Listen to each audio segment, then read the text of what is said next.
সালাত ব্যাপারে আমাদের অনেকের ধারণা শুরু করলে ভাঙা যায় না। বুখারী শরীফে হাদিসটা রয়েছে, সালাত আদায় করছেন, নফল সালাত। পাশে নতুন মুসলমানরা আছে দ্বিতীয় প্রজন্মের, তারা একটু মস্করা করছে, দেখো হুজুর আবার হাতে করে সালাত আদায় করছে, আবার উট যখন উঠতো শক্তিশালী প্রাণী, একটু খাইতে খাইতে হেঁটে গেলে উনি হেঁটে যাচ্ছেন, কারণ উঠে টান দিলে দাঁড়িয়ে থাকা যায় না, একটু লুজ দিয়ে দাঁড়াতে হয়। উনি সালাম ফিরিয়ে বলছেন যে আমি আল্লাহ রসুল সাহাবি, আল্লাহ রসুলের সাথে এত বছর ছিলাম, এত যুদ্ধ করেছি, রসুল আমাদের এই সালাতে শিখিয়েছেন, আমি যদি উটটা ছেড়ে দিয়ে সালাতে দাঁড়াই আমার মন পড়ে থাকবে উটের পিছনে, আর যদি আমি উট ধরে বসে থাকি সালাত আদায় না করে সময়টা বেকার নষ্ট হলো। সালাতের ভিতরে এইটুক হাঁটাতে কোনো সমস্যা নেই।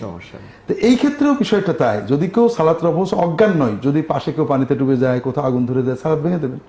কেউ অজ্ঞান হয়ে গেলে আশেপাশে যে কয়জন প্রয়োজন সালাত ভেঙে তাকে নিয়ে চলে যাবেন, বাকিরা সালাতে দাঁড়িয়ে থাকবেন, কাতার পূরণ করে নেবেন।